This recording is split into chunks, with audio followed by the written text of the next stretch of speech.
Progress continues on our lodge here at Ducka Station.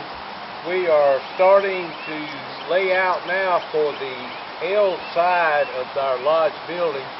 I know it may seem a little untraditional the way we're doing this, but quite frankly, we're having to work around weather. We have had our share of rain and cold weather, but the rain has delayed us. Right now, we have no rain in sight, so we're going to go ahead and lay off for this 28 by 28, and we'll be laying and putting down our foundation pillar blocks to build our floor system on. We have our laser level set up. Even though we're using old school, old craftsman type techniques on this building, you just cannot beat the modern day laser level. We're coming right along. We still got a long way to go, but we're making it happen the old South way.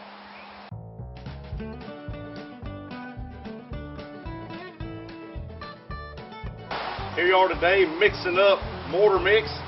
What we use is my skid steer 55-gallon drum that we've attached a water hose to get us water on the job site, because most of our job sites are in the middle of nowhere or way out in the open, so we have to bring water from home to mix up our mortar. What we do when you mix up mortar, we get everything churned up and you stop chopping it like this. You get it to a texture where when you grab it and you do your trial like this, you kind of want it a little bit sticky, not too soupy because it's not going to work, and not too stiff either. And when you chop like this inside your mortar mix, you're kind of making lines. If you chop it about 1 inch apart, you've got about a 1/2 inch of thickness when you put on here, because each block is about 7.5 inches.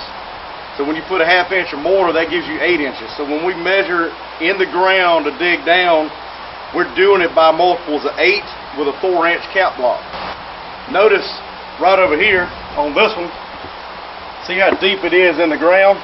Then you notice one that's literally right on top of the ground. Our ground varies a lot. And in doing things like this the old-fashioned way, there's times where the grounds are level, times where the grounds are not. And in this case, that's what we're doing here, is the old-fashioned way. With our old-school pillar blocks installed and in place to hold our floor system, we are starting to install on top of them. We're using 2x10s for our floor system throughout the entire lodge. We'll have double rim joists along the perimeter to give that extra strength that we need.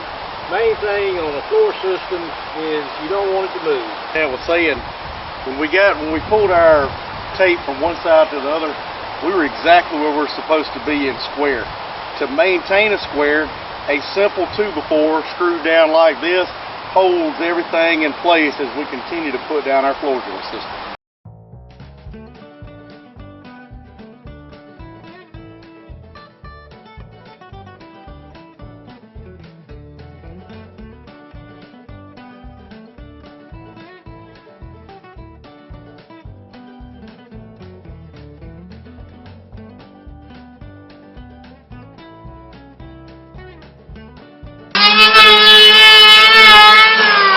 Sometimes on a job site, we get a floor joist that has too much of a crown. Lay the plywood down, it's a big bump in the floor. We take the planer like this.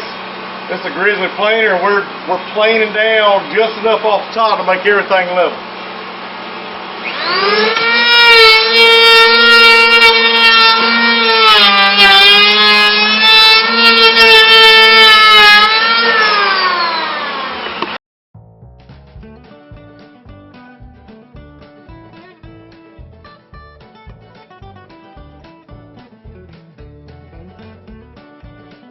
It's a great morning on the job site here for Old South Barn. Still working on our lodge down here at historic Ducka Station.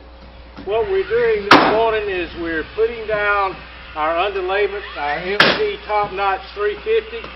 This is a tongue groove product. It helps with strength and durability, but it's a great subfloor. It goes down relatively simple. As long as you use the right fastening and the right adhesive, you got a product that'll last forever.